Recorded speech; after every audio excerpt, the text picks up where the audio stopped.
आप देख रहे हैं न्यूज नेशन में हूं पिनास त्यागी। देश की बहस में हम आपके द्वारा चुने हुए मुद्दे को देश की बहस का विषय बनाते हैं और आज जिन बड़े मुद्दों में से आपने जिस मुद्दे को चुना हुआ है, यकीन मानिए वो आपसे और हमसे जुड़ा हुआ है कि चुनाव आएंगे तो क्या भड़काऊ बयान देकर ही वोट पाएंगे।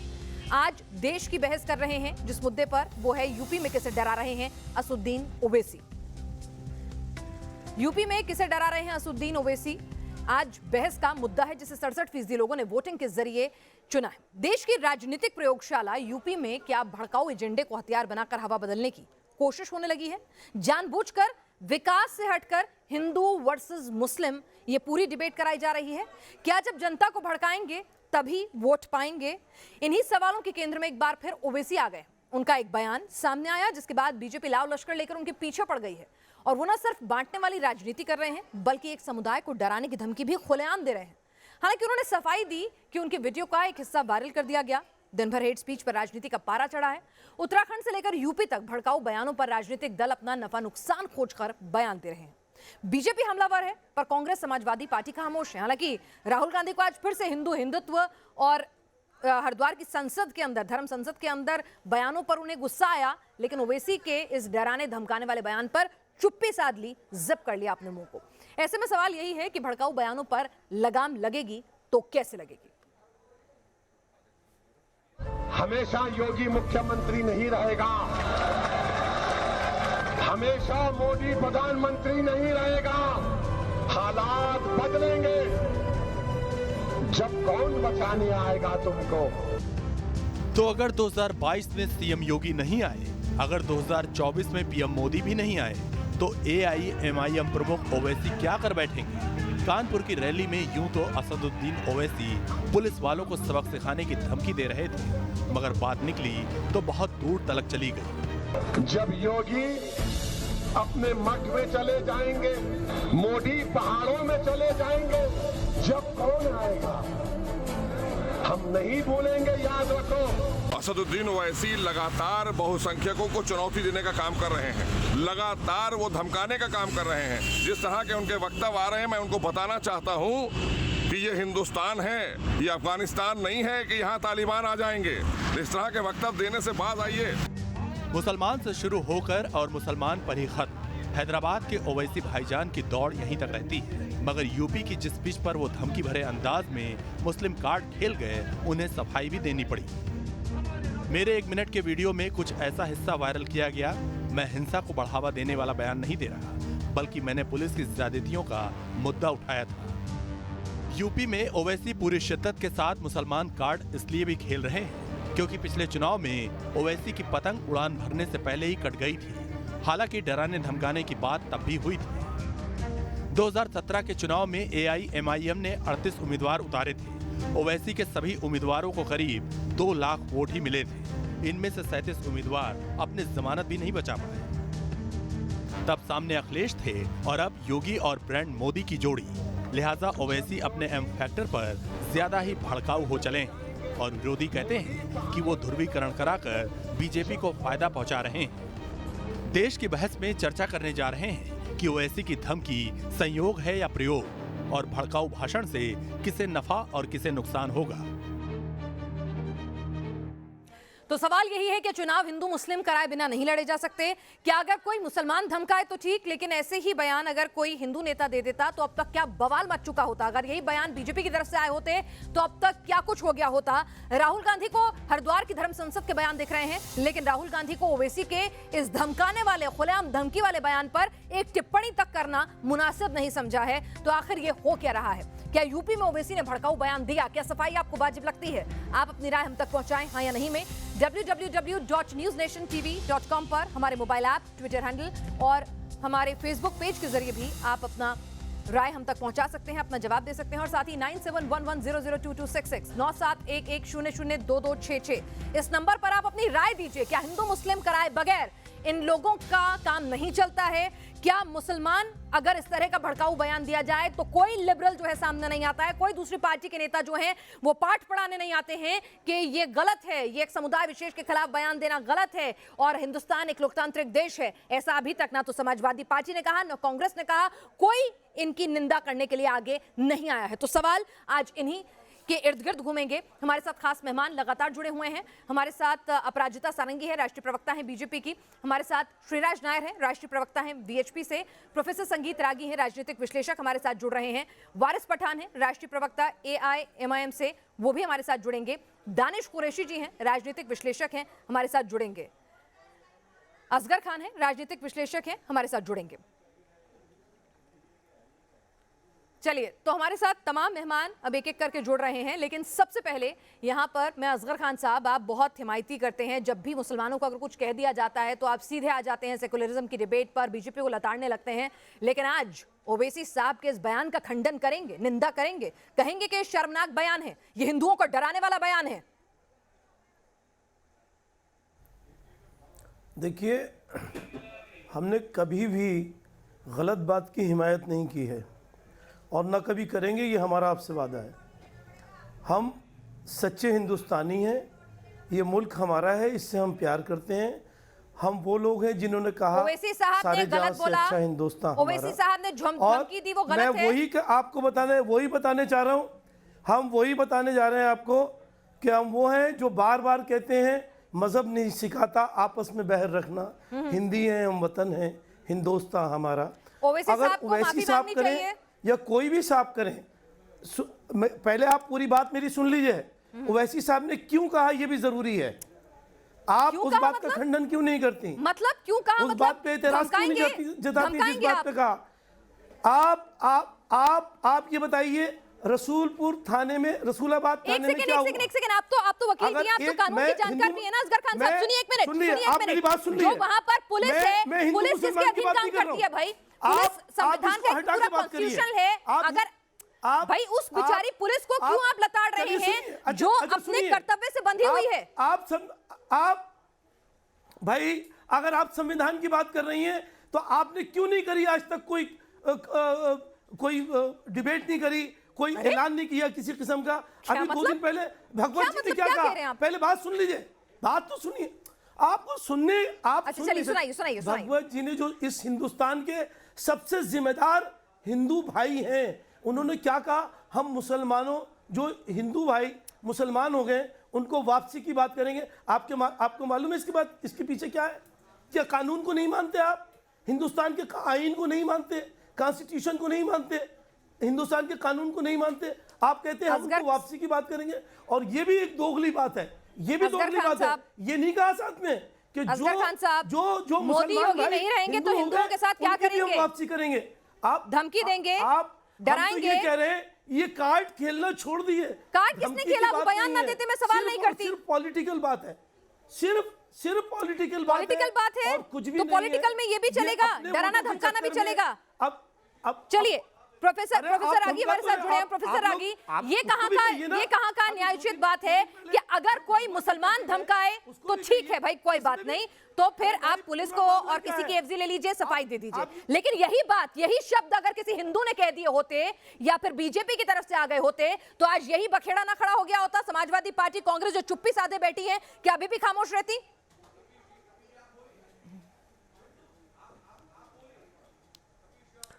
देखिए, मुझे आपने सही कहा है।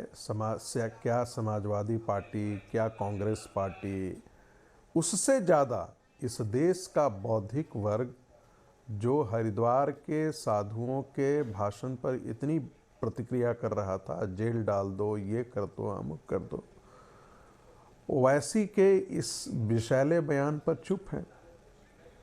दूसरी बात, वो साधु समाज जो है वह हिंदुओं की दुर्दशा को देख करके उसके खिलाफ प्रतिक्रिया कर रही थी।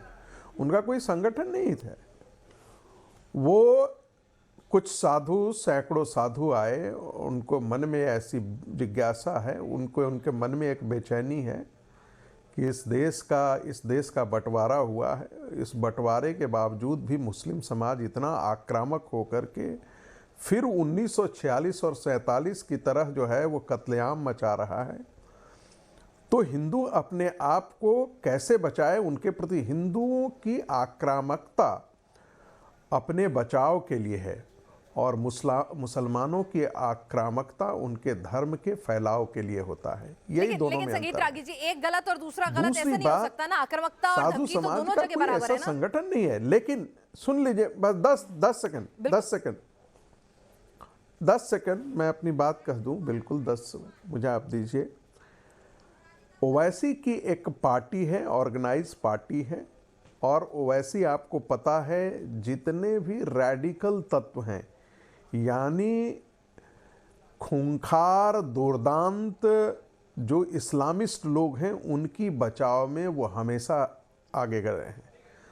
अजमल कसाब तक की कानूनी लड़ाई लड़ने के लिए वो आगे आते रहे हैं। जिन्होंने संसद पर बम फोड़ने की कोशिश की, उनके बचाव में आते हैं। कश्मीर के टेररिस्टों के बचाव में आते हैं। तो आप अंदाज़ा लगा सकते हैं कि यदि इस देश में बहुसंख्यक समाज के हाथों में थोड़ी ताकत नहीं होती तो ओवैसी तालिबान जैसी शासन व्यवस्था इस देश में भी खड़ा करते। चलिए हमारे साथ उसी के हिमायती हैं। ठीक है संगीत रागी जी, ठीक है। यहाँ पर हमारे साथ जब पठान जी जुड़ेंगे, वारिस पठान साहब, क्योंकि वो AIMIM के प्रवक्ता हैं, तब इस बात का हम जवाब लेंगे, क्योंकि एक तरफा आरोप भी सही नहीं है। हमारे साथ इस वक्त हमारे साथ और खास मेहमान भी लगातार जुड़ रहे हैं। दानिश कुरैशी जी, मुझे एक बात बताइए, यहाँ पर ओवैसी साहब एक एक करके कभी अकबरुद्दीन ओवैसी दे देते हैं, कभी असदुद्दीन ओवैसी दे देते हैं, एक एक करके इस तरह के जहर बुझे बयान बार बार देते हैं। भाई आखिर ये कैसे संविधान को मानने वाले हैं? जो देश का संविधान उन्हें इजाजत देता है कि हैदराबाद से निकलकर पूरे देश में कहीं भी जाकर चुनाव लड़िए, रैली कीजिए, उसी संविधान पे भरोसा नहीं उन्हें? देखिए पिनाक, मैं तो एक बात बिल्कुल साफ कहना चाहूंगा। मैं डिबेट में एक इतनी देर से सुन रहा हूं कि असदुद्दीन ओवैसी साहब ने हिंदुओं को धमकी दे दी। आप मुझे ये बता दीजिए, इस देश की पुलिस हिंदू कब से हो गई? इस देश की पुलिस है, देश की पुलिस है, नागरिकों की सुरक्षा उनकी जिम्मेदारी है। सुनिए, किसी भी प्रदेश का मानव अधिकार आयोग आप उठाएंगे तो आपको सैकड़ों कंप्लेनें मिल जाएंगी पुलिस एट्रोसिटी के खिलाफ। तो क्या आप ये कहेंगे कि वो सारे कंप्लेनेंट जो है वो इस तरीके की भाषा में बात कर रहे हैं? यानी आप कह रहे हैं कि जो ओवैसी साहब ने कहा वो सही है? योगी जी चले जाएंगे, मोदी जी चले जाएंगे, तो क्या करेंगे मुझे बता दीजिए ना, आप क्या करेंगे?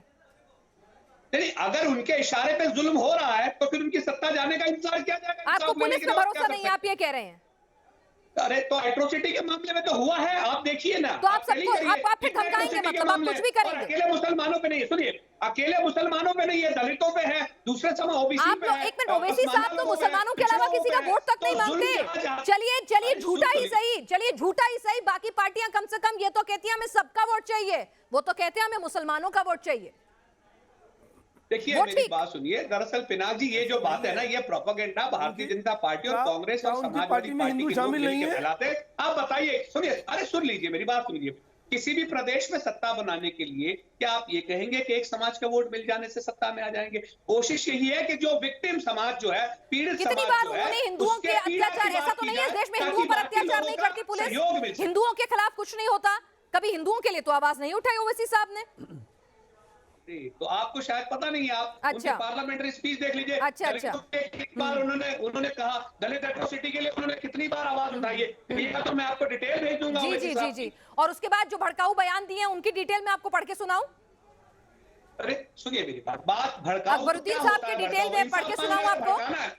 आप मुझे ये बताइए, इंसाफ मांगना भड़काना होता है? अच्छा, इंसाफ मांगना, अच्छा इसमें धमकी नहीं है। चलिए श्रीराज नायर जी वो कह रहे हैं कि कोई धमकी नहीं है, वो तो इंसाफ मांग रहे थे। भारतीय जनता पार्टी, सुनिए पिनाक सुनिए मेरी बात, भारतीय जनता पार्टी का जो गुजरात मॉडल है। अरे दानिश कुरैशी जी, मैं क्या कह रही हूँ, ओवैसी साहब ने जो बोला मोदी चले जाएंगे, योगी चले जाएंगे, उसके बाद क्या करेंगे? क्या करेंगे? ये धमकी नहीं तो और क्या है? अगर अब राजनीतिक इशारे पे जुल्म कर रहे हैं तो जिस किसी राजनीतिक नेता आराम से कर रहे हैं तो धमकाएंगे आप? राजनीति की लड़ाई राजनीति पे लड़िए ना, धमका के लड़ेंगे नहीं। तो अगर आप प्रशासन का दुरुपयोग करेंगे, देखिए आईटी का, ईडी का दुरुपयोग की कंप्लेनें आती रही है, तो उसमें अरे क्या बोलते हैं, दूसरी पार्टियों के नेता ने नहीं कहा है कि भाई अगर हम आएंगे तो फिर रिकॉर्ड निकालेंगे। किसी पे टोटी चोरी का इल्जाम लगाया तो उन्होंने ये कह दिया कि हम इतना सर्च करेंगे कि चिलम तक निकाल लेंगे, तब तो कोई नहीं बोलता। ऐसा है दानिश साहब दोबारा सुनिएगा वो बयान जिस लहजे में और जिस अंदाज में कहा गया था श्रीजात नायर, क्या वो सिर्फ और सिर्फ अट्रॉसिटीज के खिलाफ था या कोई धमकी थी? जरा आप बताइए। उसको शुरू से सुनाइए। मैं सुन रहा था शांति से, आप लोग सुनिए। अगर ये विक्टिम क्राइंग इनकी आदत हो चुकी है, ये अपने आप को विक्टिम बोलते रहते हैं। कोई भी व्यक्ति जिसके पास बेसिक सामान्य ज्ञान है वो समझ सकता है ये धमकी था। और किस प्रकार की धमकी? योगी तो मठ में चले जाएंगे, मोदी जी पहाड़ों में चले जाएंगे, फिर तुम्हें कौन बचाएगा। इसका मतलब क्या होता है? तो और ये इनकी आदत सी है। वही भाग्यनगर, जिसको ये लोग हैदराबाद कहते हैं, वहां पर ये इसका छोटा भाई अकबरुद्दीन, वो आतंकी, उसने किस प्रकार की 15 मिनट पुलिस हटा दो। वारिस पठान ने मेरे ख्याल से बैंगलोर में यही कहा, 15 मिनट एक बार आप 100 करोड़ है, हम 25 करोड़ है। और ये लोग जब पिटते हैं तो रोते रहते हैं और विक्टिम क्राई करते हैं, इनको डर भी लगता है। और उसके बाद इस प्रकार के हथकंडे करते हैं, फिर कोई सरफिरा इनको जवाब देगा, फिर इनको रोना धोना, मानव अधिकार हनन, ये लोग को मालूम नहीं है। ये बताइएगा कौन पीटता है? से इनकी वजह से देश का माहौल बिगड़ता है और देश में निहत्थे मासूमों की जाने जाती है। असगर खान साहब और दानिश कुरैशी जी, जरा सुनिएगा। मुसलमानों का अपमान करोगे तो उनकी आंखें निकाल कर सर कलम कर देंगे। फरहान जुबैरी, नेता AIMIM, ठीक है। उसके बाद आप सुनिए किस तरह के बयान हैं। अभी 100 करोड़ हिंदुओं पर 15 करोड़ मुसलमान भारी पड़ेंगे, वारिस पठान साहब का बयान है। 15 मिनट के लिए पुलिस हटा दो, देख लेंगे किसमें कितना दम है। अकबरुद्दीन ओवैसी का बयान है। सुनिए तो आप बताइए ना, CA रद्द नहीं हुआ तो यूपी को शाहीन बाग बना देंगे। ये सुन लीजिए, यासुद्दीन ओवैसी का बयान है। हम छेड़ेंगे तो इतना, हमें छेड़ेंगे तो इतना बोलूंगा कि कान से खून निकलने लगेगा। ये किसका बयान है? एक एक कर आप धमकाए जाते हैं, जैसे जैसे चुनाव आते हैं धमकी वाले बयान क्यों आते हैं आपकी तरफ से? बयान दे रहे नायर साहब कि पीटते हैं तो रोते हैं। मैं जवाब दूं? आप जी बोलिए। कि मुजफ्फरनगर मॉडल देखिए पिनाक जी, सबसे पहले तो वारिस भाई की आप जो बात कर रही हैं ना, वो स्टेटमेंट आप ध्यान से सुन लीजिए। आपने यहाँ जो रखा है 100 करोड़ पे 15 करोड़, वो नहीं है। वर्ड टू वर्ड स्टेटमेंट ये है कि 100 पे 15 भारी पड़ेंगे, तो वो नरसिंहानंद जैसे। चलिए सुनिए, वारिस पठान ने क्या कहा था, सुन लीजिए, सुनिए ना। देखिए, भक्ति उतनी कीजिए कि समझ में आए कि अंधभक्ति ना लगने लगे। जरा सुनिए क्या कह रहे हैं, कान खोल के अच्छे से सुनिए। मैंने कहा ना, कान खोल के अच्छे से सुनिएगा, हिंदी में सुनिएगा, उसका तर्जुमा करवा लीजिएगा। सुनिए जरा, मैं डेटा लेके बैठी हूँ। सुनिए, एक मिनट सुनिए पहले। इनके पास अगर अल्फाज है तो हमारे पास भी वो जुबान है जो उनको मुंह तोड़ जवाब दे सकता है। हमारी जबान की आतिशबाजी का मुकाबला ये नहीं कर सकते, याद रखना मेरी इस बात को। ईंट का जवाब पत्थर से देना सीख लिया है अब हमने, मगर इकट्ठा होकर चलना पड़ेगा। आजादी लेनी पड़ेगी और जो चीज मांगने से नहीं मिलती उसको छीन के लेना पड़ेगा, ये भी याद रखना। अब वक्त आ गया है, हमको बोला माँ बहनों को आगे भेज दिया, कुछ ब्लैंकेट में भेज दिए। अरे भाई, अभी तो सिर्फ शेरनियां बाहर निकली है और तुम्हारे पसीने छूट गए। और समझ लो अगर हम लोग साथ में आ गए तो क्या होगा। 15 करोड़ है मगर 100 के ऊपर भारी है, याद रख लेना ये बात, ये याद रख लेना बात। हाँ भाई असगर जी, किससे आजादी चाहिए? और ये पूरा बयान मैंने इन और आउट ऐसे नहीं लगाया, पूरा लंबा सुनाया आपको, ताकि आप ये मुझ पे आरोप ना लगा सके कि आपने इसको तोड़ मरोड़ के पेश किया था। मैं चलिए असगर साहब जवाब देंगे कि आप देंगे? दानिश कुरैशी देंगे, बोलिए। देखिए सुनिए मेरी बात, वो स्टेटमेंट, वो जो पूरा प्रोग्राम था वो CA/NRC के रिगार्डिंग था। क्या CA/NRC में हमने देखा नहीं किससे आजादी चाहिए आपको? वहां पर किससे आजादी चाहिए? सुन तो लीजिए, मेरी बात तो सुनिए। अच्छा आप बोल लीजिए। नहीं आप बताइए ना, आजादी किससे अगर चाहिए? कोई आदमी पुलिस की मौजूदगी में तमंचा लेके घुस जाता है, गोलियां चलाता है, वो तो सिक्योर है। अगर उसके काउंटर में कोई ये कहेगा कि भाई ये तो आपको परेशानी होगी, तो ये तो प्रॉब्लमेटिक है ना, ये प्रॉब्लमेटिक है मैडम। अपराजिता सारंगी जी, अभी आप कहते हैं 100 पे 1 भारी है। चलिए सुन लेते हैं ना। अपराजिता सारंगी जी ये कह रहे हैं कि आप करें तो सब ठीक, हम करें तो धमकी। हाँ नहीं, अभी आपके सामने आपकी मौजूदगी में नायर साहब ने ये आप कहा नहीं सबको कहा। मेरा नमस्कार। बहुत संयम के साथ मैं आप सबके वक्तव्यों को सुन रही थी। आज मुझे शर्मिंदगी महसूस हो रही है। मैं लोकसभा की सांसद हूं और ओवैसी जी लोकसभा में मेरे सहकर्मी हैं और मेरे से कुछ दूर बैठते हैं। देखिए, बड़े दुख की बात है कि लोकसभा का एक सांसद जो संविधान के नाम पर शपथ लेता है, वो इतनी अपरिपक्वता के साथ, इतनी गैर जिम्मेदारी के साथ और आपराधिक मनोवृत्ति के साथ, मैं कहूंगी आपराधिक मनोवृत्ति, मैं पुनरावृत्ति करती हूं, इस मनोवृत्ति के साथ बातचीत कर सकता है। और किसके विषय में बातचीत, हम सबको ज्ञात है कि उन्होंने आदरणीय प्रधानमंत्री श्री मोदी जी और प्रदेश के मुख्यमंत्री के विषय में कहा। देखिए, इतनी तो समझदारी होनी चाहिए कि बहुत ही अदब के साथ प्रधानमंत्री जी और योगी जी का नाम लिया जाए, और उन्हें यह भी याद रखना चाहिए कि यह अफगानिस्तान और पाकिस्तान नहीं है, यह हिंदुस्तान की जमीन है और हिंदुस्तान की जमीन पर यहाँ के वजीर आजम के विषय में अदब के साथ बात की जाए। चलिए, बहुत देर से इंतजार कर रही थी कि AIMIM से कोई प्रवक्ता हमारे साथ आए। वारिस पठान जी नहीं आए हैं, डॉक्टर पवन राव आए, शायद डॉक्टर पवन राव अंबेडकर जी हमारे साथ आए हैं। डॉक्टर पवन राव, धमकाएंगे क्या अब? नहीं, बिल्कुल भी हम नहीं धमकाएंगे। धमकाने का काम जो है मुझे लग रहा है संबित पात्रा साहब कर रहे हैं। नहीं तो ये क्या होता है कि मोदी जी नहीं रहे, योगी जी रहे तो फिर देख लेंगे? ये क्या धमकी नहीं है, ये क्या है, मोहब्बत है? ये बिल्कुल धमकी नहीं है। ये लोकतंत्र की मजबूती है कि लोकतंत्र ये कहता है कि कोई भी व्यक्ति स्थायी रूप से नहीं रह सकता है। अच्छा, लोकतंत्र में लोग चुनते हैं। अच्छा। जब हम ये बात रखते हैं तो ये समय लोकतंत्र की हम बात रख रहे हैं, तो कोई भी व्यक्ति स्थायी नहीं है। और दूसरी बात जो आप डाइवर्ट कर रहे हैं, ये मामला जो है 19 तारीख को जो हरिद्वार में हुआ है उसको डाइवर्ट किया गया है।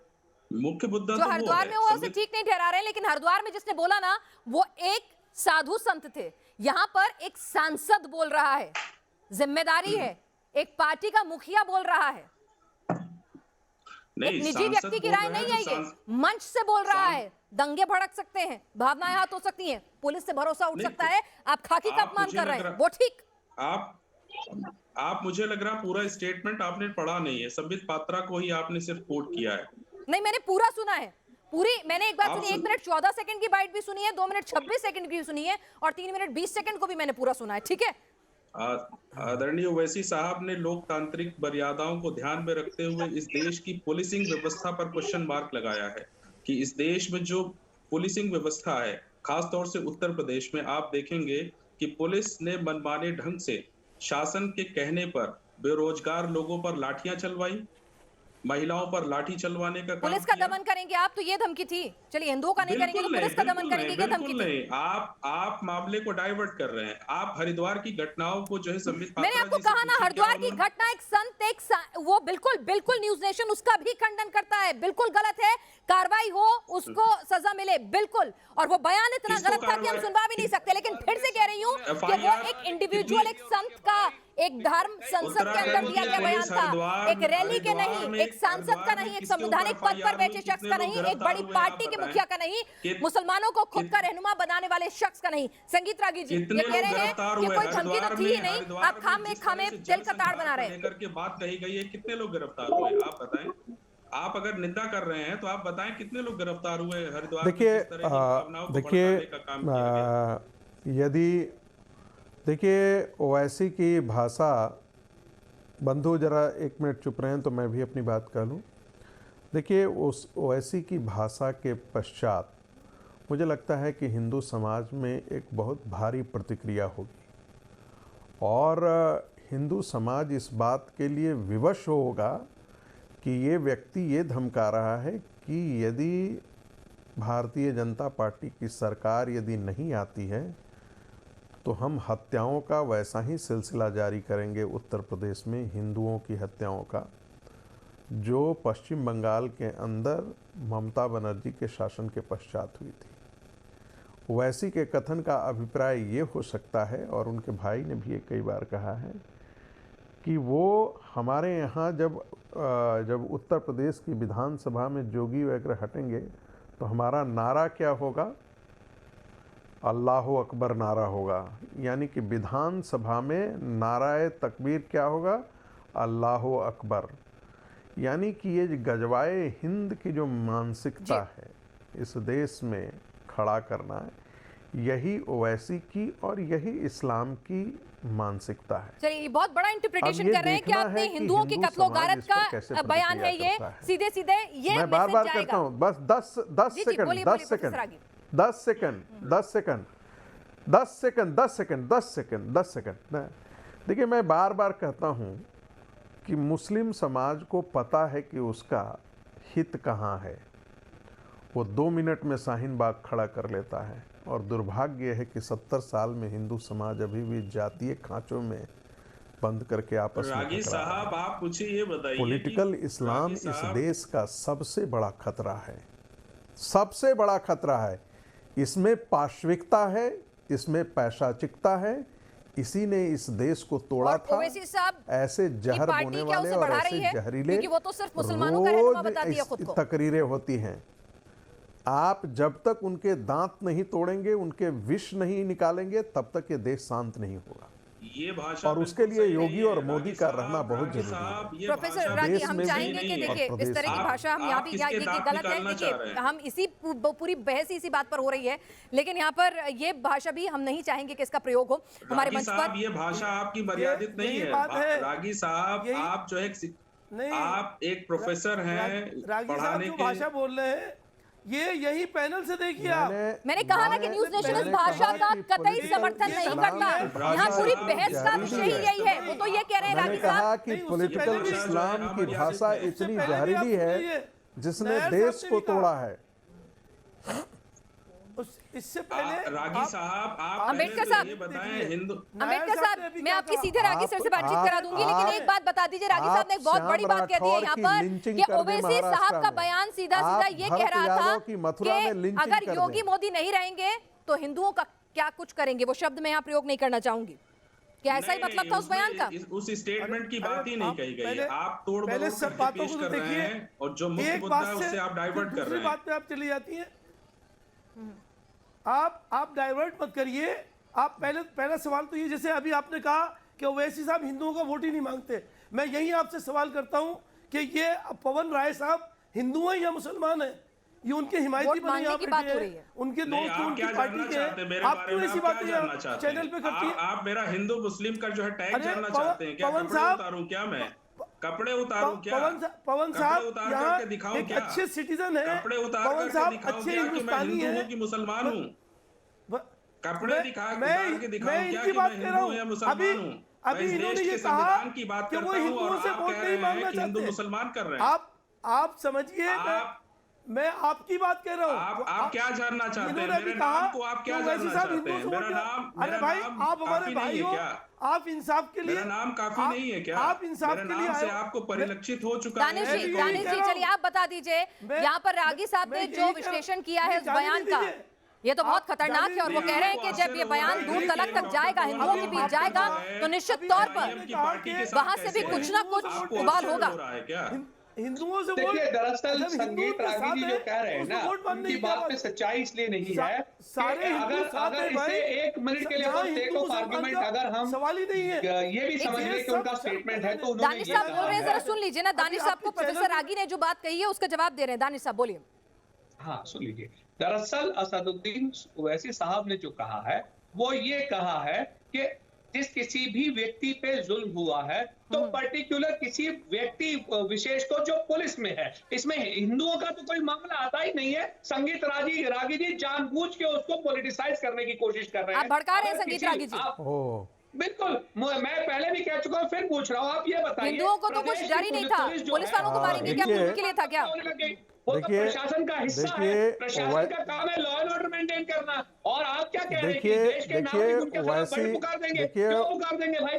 दरअसल होना ये चाहिए, संगीत जी सुन लीजिए मेरी बात, होना ये चाहिए कि जुल्म और ज्यादती करने वाले महकमे में जितने लोग हैं, चाहे वो किसी भी महकमे में हो, उन लोगों का बाइकआउट एडमिनिस्ट्रेशन की तरफ से ही होना चाहिए, तभी ये देश की रागी साहब, आपने भड़काया, आपने बनाया का गलत मतलब निकाला है इस मंच पर। स्टेटमेंट जैसे ओवैसी साहब ने ना तो हिंदुओं को धमकाया था, ना पुलिस वालों को धमकाया था, उन्होंने तो सिर्फ एट्रोसिटीज के खिलाफ आवाज उठाई थी। ठीक समझिए ना दानिश साहब ने? हाँ बिल्कुल बिल्कुल बिल्कुल, चलिए ठीक है। तो आप मुझे ये बता दीजिए कि नरसिंहानंद जैसे आप ओवैसी साहब के स्टेटमेंट को कह रहे हैं, नरसिंहानंद साहब सांसद नहीं है इस देश के, संवैधानिक पद पर नहीं बैठे हैं, पार्टी नहीं चलाते हैं, और मैं उनकी भी निंदा करती हूँ, खंडन करती हूँ। आप बोलिए ना कि ओवैसी साहब ने जो बोला वो गलत बोला। आपको शर्म है एक सांसद ने इस तरह की बात कही? बोलिए ना आप ये। मैं कहती हूँ कि नरसिंहानंद सरस्वती ने जो बात कही हम उसका खंडन करते हैं, वो गलत था। आप बोलने की हिम्मत रखिए ना इतनी, गलत को गलत और सही को सही। आतंकवादी जिसके ऊपर आरोप मैंने कहा ना, आप भी तो बोलिए। डिफेंस का मेंबर बना दिया, क्या उसका खंडन करेंगे वो? रागी साहब जवाब दें। देखिए ओवैसी साहब की बात के बारे में जो सफाई दी जा रही है वो मान लिया जाता, लेकिन जिन जिन लोगों का उन्होंने जिक्र किया, उन्होंने हिंदू मुसलमान इसे बनाया। जो विक्टिम है उसमें उन्होंने जिक्र सिर्फ उन्हीं लोगों का किया जो मुसलमान थे। उनको बताया गया कि उनकी दाढ़ी नोच ली गई। अरे भाई, भरत यादव की मथुरा में लिंचिंग मुसलमानों ने कर दिया। वो मुसलमान नहीं थे, वो व्यक्ति नहीं था क्या? श्याम राठौर का महाराष्ट्र में मुसलमानों ने घेर करके मार दिया, वो लिंचिंग नहीं है? तो वहां तो किसी हिंदू ने इस प्रकार की बातें नहीं किया। हिंदुओं के साथ तो इस देश में कोई जुल्म होता ही नहीं, हिंदू तो भूखा मरता ही नहीं, हिंदू के साथ पुलिस बर्बरता करती नहीं। आप तो ये कहना चाह रहे हैं ना सारे जुल्म और सितम मुसलमानों के साथ हो रहे हैं, तभी ओवैसी साहब उनके भाई जो हैं मंच से हिंदुओं को धमकाते हैं। इस देश में मोदी जी बैठे हैं प्रधानमंत्री के तौर पर, राम राज्य योगी जी का है, तो फिर आप बताइए, अगर फिर भी इस देश में हिंदू दुखी है तो फिर तो अफसोस इससे बड़ा और कुछ नहीं हो सकता।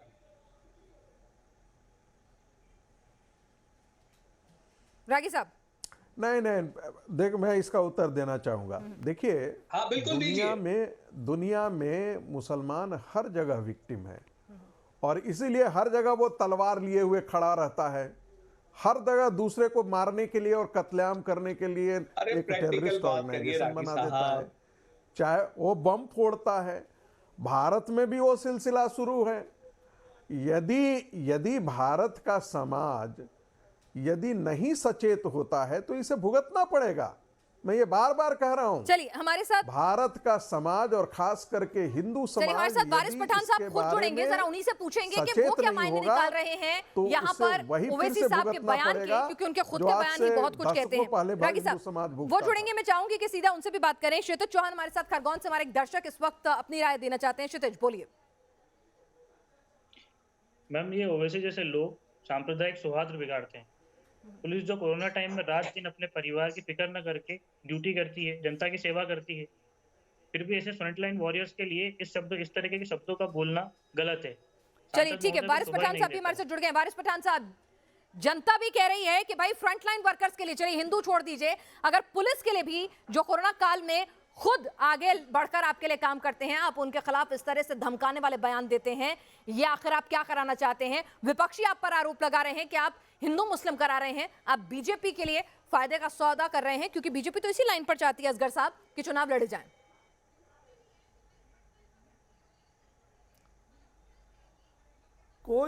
कोई अगर अपने इंसाफ की बात करे, अगर कोई इंसाफ मांगे तो आपको ऐसा लगता है कि हिंदू मुसलमान की बात कर रहा है। अच्छा। अगर इसको आप पॉलिटिकल लेती हैं तो ये तो सब कुछ मुसलमानों के खिलाफ है। आप इन बातों को करने से हो ये रहा है कि आपके वोट पोलराइज हो रहे हैं। बीजेपी तो हरदम हर पल यही चाहती है। जहां तक धमकियों का और इन लिंचिंग का तमाम एग्जाम्पल है पूरे उत्तर प्रदेश में, क्या किया है इन्होंने, बीजेपी के लोगों ने, संघ के लोगों ने क्या किया है, किस किस तरीके से लिंचिंग की है। जहां धमकियों की आप बात कर रहे हैं, आपके चैनल पे बैठकर अभी नायर साहब ने धमकी दी कि साहब ये पिटते हैं तो फिर रोते हैं। अभी क्या रागी साहब कह रहे हैं, इतने जिम्मेदार आदमी, एक पार्टी के इतने जिम्मेदार, इतने उम्र रसीदा आदमी, और ऐसे ही जहाँ जुमले इस्तेमाल कर रहे हैं। मैं आपसे ये कहना चाहता था कि आपने कहा कि ओवैसी साहब तो हिंदुओं से वोट ही नहीं मांगते, आप एक बात बताइए, ओवैसी साहब के बयान का आप खंडन करते हैं कि नहीं? मैं भाई वो हिंदू है, वो हमारे भाई हैं, हमारे दोस्त हैं। इस मुल्क का हर इंसान, चाहे वो हिंदू है, मुस्लिम है, सिख है, ईसाई है, वो हमारा दोस्त है, भाई है। अगर अरे आपके भाई हैं, रहनुमा सब हैं, हाँ या ना? आज उन्होंने जो बयान दिया धमकाने वाला था या नहीं था? रहनुमा भी है, भाई भी है। अरे सब है, मैंने कहा ना, बयान दिया जो वो गलत था या नहीं था? बयान अगर उन्होंने इंसाफ मांगने के लिए दिया, इंसाफ मांगने के लिए धमकी देंगे क्या आप? पुलिस को धमकाएंगे क्या? अगर सत्ता में आ गए तो देख लेंगे। आधा बयान चलाती है, खाकी को धमकाएंगे। अरे पूरा बयान भी सुन लीजिए ना, खाकी को तो धमका ही रहे हैं ना विनोद बंसल साहब। वो कह रहे हैं कि आप लोग गलत तरीके से तोड़ मरोड़ रहे हैं। ना तो उन्होंने हिंदुओं को डराया धमकाया, ना ही उन्होंने पुलिस को डराया धमकाया। आप लोग हैं जो बयान का गलत मतलब निकाल के हिंदू मुस्लिम करवा रहे हैं। रसूलाबाद में क्या वाकया हुआ था? मैं हिंदू मुसलमान की बात नहीं कर रहा हूँ, मैं देखिए जिस तरह से एक हिंदुस्तान के, अरे भैया वो तीर कमान से निकल चुका। ये थोड़ा सा इनका वॉल्यूम डाउन करिए पिनाक जी। मैं असगर साहब आप भी सुनिए ना जरा, विनोद बंसल जी आप ये भी जरा उनकी भी सुन लेते हैं, उन्होंने बयान के क्या मतलब निकाले। पिनाक जी देखिए, ये सीधी सीधी डायरेक्ट एक्शन की धमकी है। आपको याद होगा कि 1947 से पहले मुस्लिम लीग ने भी यही बयान दिया था, डायरेक्ट एक्शन की धमकी दी थी। और ये आज जो है उसी को इन्होंने दोहराया है और आज सीधे सीधे जो है मुसलमानों को कह रहे हैं कि 100 करोड़ हिंदुओं पर आक्रमण कर दो आप। अब ये जो मानसिकता है, ये मानसिकता को लेकर के बंसल साहब क्या कहें? ये जो मानसिकता है वो सीधी की सीधी स्पष्ट हो रही है कि ये मुसलमानों को ये अभी इस्लामिक जिहाद की तरफ ले जाना चाहते हैं। आप देखिए जो ग्लोबल पर्सपेक्टिव इस्लाम के बारे में, जो भारतीय मुसलमानों के बारे में बन रहा है, मुसलमानों को भड़काकर इस्लामिक जिहाद की तरफ ले जाना चाहती है। जवाब दें। नहीं जी, जैसे लोग हैं, आप रागी जी जैसे लोग हैं जो इस देश में हिंदू और मुस्लिम के नाम पर जो है भड़काने का काम करते हैं। हमारा स्टेटमेंट एकदम क्लियर है, हम इस देश की पुलिसिंग व्यवस्था पर क्वेश्चन करते हैं कि इस देश में जो पुलिसिंग फिर उनको धमकी देते हैं। अरे पुलिसिंग व्यवस्था पर क्वेश्चन कर रहे हैं तो आप कम से पुलिस को धमकाओगे तो नहीं? बंसल साहब धमकाओगे थोड़ी, क्या धमका के बत बोलोगे क्या कि अगर मोदी जी चले जाएंगे और योगी जी चले जाएंगे तब क्या होगा? अरे तब क्या होगा? तब आप रहोगे, तब देखो। अरे अल्लाह मियाँ के कंधे पे रख के बंदूक क्यों चला रहे हो भाई? अल्लाह मियाँ के कंधे पे रख करके बंदूक क्यों चला रहे हो? अगर हिम्मत है तो धरातल पाइए, हिम्मत है तो धरातल पाइए। 15 मिनट के लिए पुलिस हटा दो, 100 करोड़ हिंदुओं को साफ कर देंगे। ये किसका बयान है भाई? ये जो ये इंडियन ये इस्लामिक जो जिहाद का जो काम नारा दे रहे हो आप कि 15% मुसलमान और मुख्यमंत्री मुसलमान बनना चाहिए, ये क्या है भाई? अम्बेडकर साहब, मैंने फिर से आपसे कहूंगी कि वो सांसद और एक संत दोनों के बयानों में अंतर होना चाहिए कि नहीं होना चाहिए? जो हरिद्वार में लोगों ने पढ़ा है, मंत्र पढ़े हैं कि शस्त्र को उठाना पड़ेगा, मुसलमानों को और माइनॉरिटीज को मारना किस सांसद ने दिया वो बयान? हमारे किस पार्टी के मुखिया ने दिया वो बयान? अम्बेडकर जी बताइए मुझे, डॉक्टर पवन राव अम्बेडकर बताइए, किस पार्टी के मुखिया ने दिया वो बयान? किस सांसद ने दिया वो बयान? किस रैली में दिया गया वो बयान? और मैं उस बयान की खंडन कर रही हूँ और उस पर कार्रवाई होनी चाहिए, ये बोल रही हूँ। आपसे अभी तक घंटे भर हो गया डिबेट को चलते हुए, आपसे अभी तक माफी नहीं मांगी गई कि हाँ आपने खाकी का अपमान किया, गलत धमकाया। देश की पुलिसिंग सिस्टम जो एक बच्चे को गोदी में लिया है, 3 साल की बच्ची उसके गोदी में है और पुलिस लगातार उस पर लाठी चला रही है। आप उसके लिए माफी मांगना चाहते हैं? ये 72 हुरों के नाम देने वाले हैं, ये इनाम देने वाले हैं कि आप जो है जब जन्नत में जाओगे तो शराब की नदियां बहेंगी आपके लिए। आपके हुरे जो हैं उनको बोलने की जो मुख्य मुद्दा है उस पर आइए ना। ये कहानी आप लोग सुना के लोगों को जिहाद के लिए उकसा रहे हो। स्टेटमेंट पढ़िए। ग्लोबली जो इस्लाम का पर्सपेक्टिव बन रहा है, जो भारतीय मुसलमानों को जो पर्सपेक्टिव बनाने की कोशिश कर रहे हो, आगे आने वाले टाइम में पिनाजी मैं बता रहा हूँ, यहाँ भारत के मुसलमानों को कोई दाना पानी देने के लिए कोई तैयार नहीं होगा। भारत के मुसलमानों को सऊदी अरबिया में बैन होने वाला है। डॉक्टर पवन राव अम्बेडकर, बड़ी बात कि अगर आप ऐसे ही बार बार विक्टिम कार्ड खेलते रहे, अगर ऐसे ही आप माइनॉरिटी का लबादा ओढ़कर आप बार बार इस तरह के भड़काऊ बयान देते रहे, कभी छोटे ओवैसी दे दें, कभी बड़े ओवैसी दे दें, कभी पठान साहब दे दें, कभी कोई और दे दे, तो कहीं ना कहीं आप देश के लोगों के मन में, दूसरे धर्म के लोगों के मन में कहीं ना कहीं आप नफरत का बीज बो रहे हैं। वो सही नहीं है।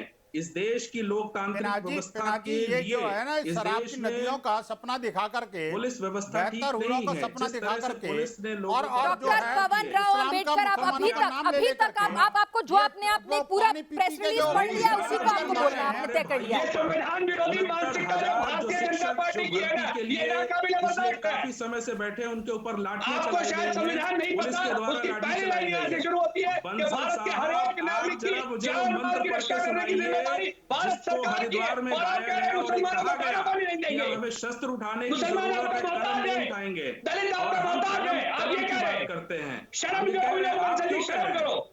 सिर्फ आप क्यों कह रहे हैं कि कलम को छोड़ करके शस्त्र उठाइए? आप क्यों कौन सा सांसद कह रहा है? पवन अंबेडकर जी मुझे नाम बताइए, नाम बताइए, मैं खंडन करती हूँ। आप मुझे बताइए कौन सी पार्टी का मुखिया कह रहा है? डॉक्टर पवन राव अंबेडकर, मुझे बताइए किस सांसद की बयान था वो? उठाने की बात छोड़िए, आप स्टेटमेंट सुनिए, आप हरिद्वार का पूरा स्टेटमेंट सुनिए, उसकी वीडियो रिलीज हो चुकी है, आप उस वीडियो को देखिए। प्रोफेसर आगे एक थोड़ी रैशनल बात करते हैं। क्या एक सांसद और एक संत दोनों के बयान को, एक पार्टी के मुखिया और एक रैली में दिए गए बयान को, क्योंकि हम उस बयान को भी हम साथ नहीं देते हैं, वो बयान भी भड़काऊ था, गलत था, कार्रवाई होनी चाहिए, लेकिन क्या दोनों को एक ही तराजू से तोला जा सकता है? एक सांसद से आप एक संवैधानिक पद पर आसीन हैं, एक पार्टी के मुखिया हैं, चुनाव लड़ने जा रहे हैं, जिम्मेदारी आप पर, आप भड़काने वाला बयान दे रहे हैं। राव साहब कह रहे हैं संत ने भी दिया, बराबर हो गई बात। देखिए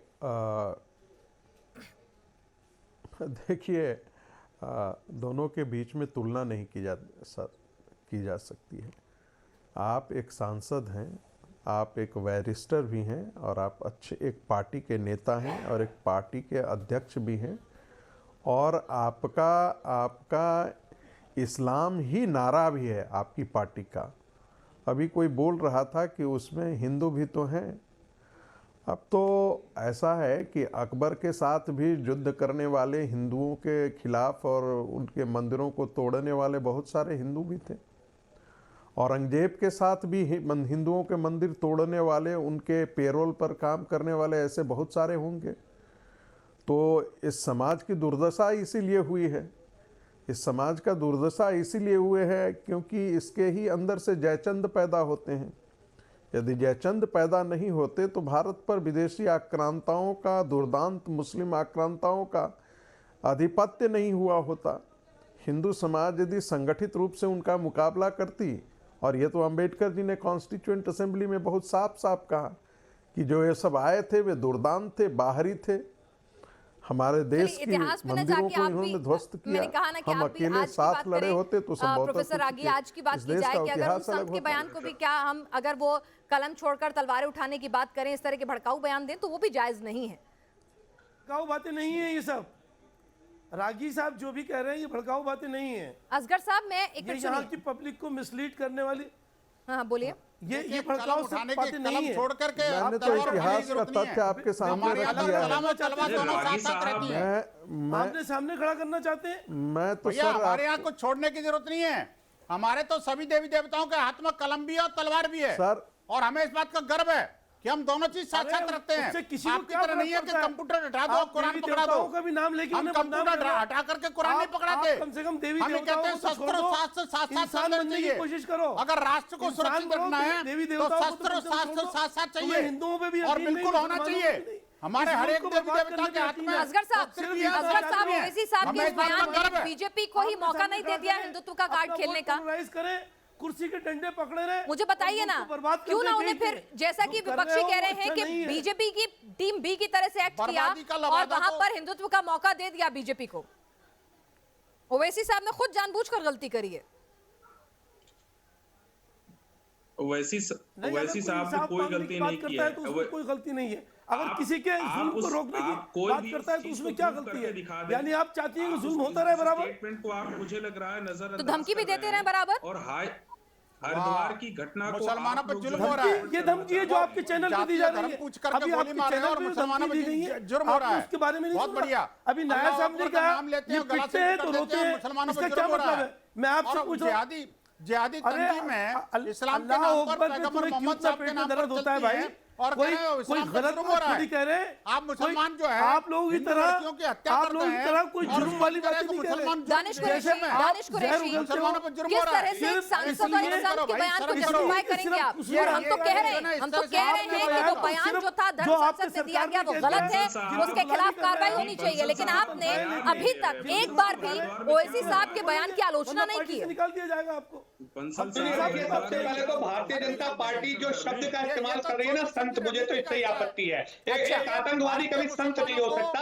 नरसिंहानंद आतंकवादी और उसका पूरा आतंकवादी। और ओवैसी साहब क्या है फिर? माननीय सांसद, सुनिए मुझे बोल लेने दीजिए पिनाक जी, तो मैं अपनी बात रखूं। भारत के मुसलमान आपस में मर कटेंगे, ये कट मरेंगे, ये बता रहा हूं आपको मैं। ये इस तरह के नेताओं को अगर पालेंगे तो भारत के मुसलमान भी आपस में कट मरेंगे। ये किसी का भला नहीं कर रहे। संपूर्ण विश्व के अंदर इस्लाम की जो छवि है। बंसल साहब, मैं आपसे फिर से कह रही हूँ कि आप अपनी भाषा का मर्यादा का ख्याल रखिए। न्यूज नेशन इस तरह के किसी भी बयान का समर्थन नहीं करता है और एक ये राष्ट्रीय मंच है, और आप कृपया करके यहाँ पर इस तरह की भाषा का इस्तेमाल ना करें। दानिश साहब, देखिए विनोद बंसल जी ने जो भाषा का इस्तेमाल किया वो सही था पिनाक जी। मैंने मना कर दिया ना, आप तो ओवैसी साहब की भाषा को अभी तक गलत नहीं कह रहे हैं ना। ओवैसी साहब जिस संविधान की शपथ लेते हैं उसी संविधान के तहत काम करने वाली पुलिस पर वो कहते हैं कि योगी मोदी चले जाएंगे फिर देखना, वो धमकाते हैं। वो ठीक था, वो ठीक था दानिश जी, वो ठीक था। मैंने तो अपने पैनल के गेस्ट ने अगर गलत भाषा का इस्तेमाल किया तो मैंने खंडन किया, उन्हें रोका और कहा कि मेरा चैनल समर्थन नहीं करता। और आप क्या कर रहे हैं? आप क्या कर रहे हैं? सुन तो लीजिए पिनाक जी, अगर इंसाफ मांगना इस देश में आपत्तिजनक है तो मैं तो ये कह रहा हूँ कि जो ओवैसी साहब का विरोध कर रहा है मैं तो उसका इंसाफ मांगना है। इंसाफ क्यों नहीं मांगना चाहिए? ये हिंदुओं पर हमला करने के लिए धमकी देना इंसाफ मांगना है। आईनी हुकूक नहीं है। मुसलमानों को भड़काना इंसाफ मांगना है। वाह भाई वाह, क्या इंसाफ है? इसी को इंसाफ बोलते हैं।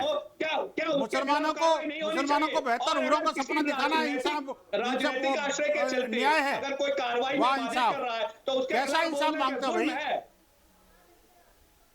हमारे साथ मुस्कान हमारी एक दर्शक जुड़ गई हैं दिल्ली से। एक मिनट बंसल साहब, एक सेकंड जरा सुन ले।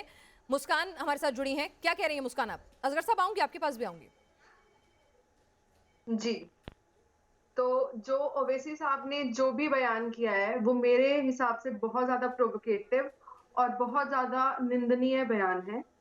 जैसा भी उनका मानना था, जो जिस भी तरीके से उनकी नाराजगी थी पुलिस से, वो एक कॉन्स्टिट्यूशनल डिमांड कर सकते थे कि उसके अगेंस्ट एक्शंस लिए जाए, ना कि एक धमकी भरा स्टेटमेंट पास करना कि अगर योगी जी नहीं होंगे या कभी आगे जाकर मोदी जी भी नहीं होंगे तो देखा जाएगा। जो भी है फॉरएवर तो कुछ भी नहीं है। ओवैसी जी भी आगे जाकर फॉरएवर नहीं रहने वाले हैं तो पॉलिटिक्स में। डॉक्टर पवन राव अम्बेडकर अगर वाकई में बैरिस्टर हैं, कानून के जानकार हैं, माननीय सांसद हैं, धमकी के बजाय सही रास्ता अपनाते ना। दिखाइए जिसमें 3 साल की बच्ची को गोद में लिए। मैंने क्या कहा सुनिए ना, जिस बच्ची के साथ जो हुआ, जिस बुजुर्ग के साथ जो हुआ 80 साल के, कोई समर्थन नहीं कर रहा। मैंने क्या कहा? आप एक गलत को गलत साबित करने के लिए कि धमकाएंगे, नहीं धमकाने अल्लाह को बीच में लाएंगे। पूरे स्टेटमेंट को आप जिस अल्लाह को बीच में लाएंगे, उसमें कहाँ लिखा हुआ है? कहाँ पर हिंदू और मुस्लिम की बात कही गई है?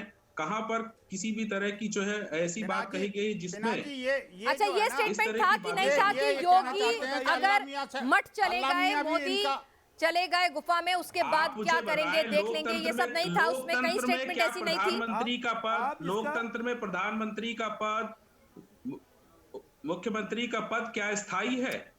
आप पहले बताएं। लोकतंत्र में नए लोग आते हैं। प्रोफेसर संगीत रागी ये तो कह रहे हैं कितना मासूम बयान था भाई, वो तो लोकतंत्र के तहत दिया गया बयान था कि भाई एक ना एक दिन इनकी सरकार नहीं रहेगी तो आप ऐसे पार्शियलिटी नहीं कीजिए। कितना मासूम सा बयान था। अल्लाह सबका हिसाब लेगा, वो अल्लाह को भी गलती से बीच में ले आए थे। तो इतने से मासूम बयान पे इतना बवाल क्यों कर रहे हैं भाई? गलती से नहीं है, सोची समझी रणनीति। एक मिनट विनोद बंसल जी, प्रोफेसर रागी बताएंगे।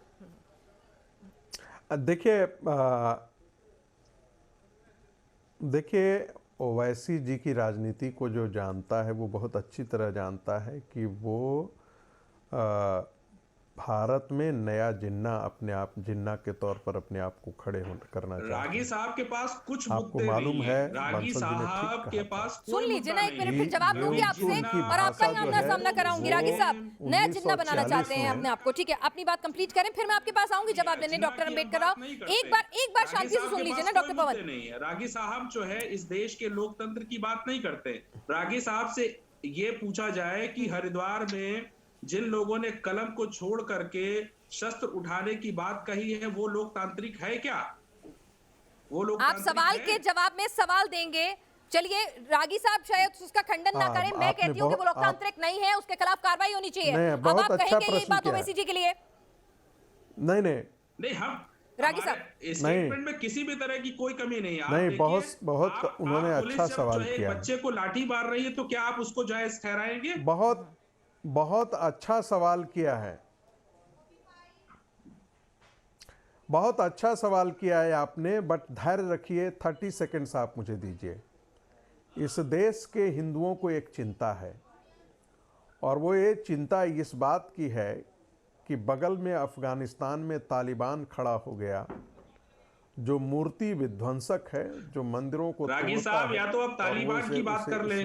रागी साहब अब आप जो है ना, रागी साहब अब आप तालिबान की बात करेंगे ना। सुन लीजिए सर, सुन लीजिए, ऐसे मुसलमानों के विरोध में भारत का एक भी मुस्लिम समाज का व्यक्ति, एक भी मुसलमान आकर के सड़कों पर आकर के इसका विरोध नहीं किया।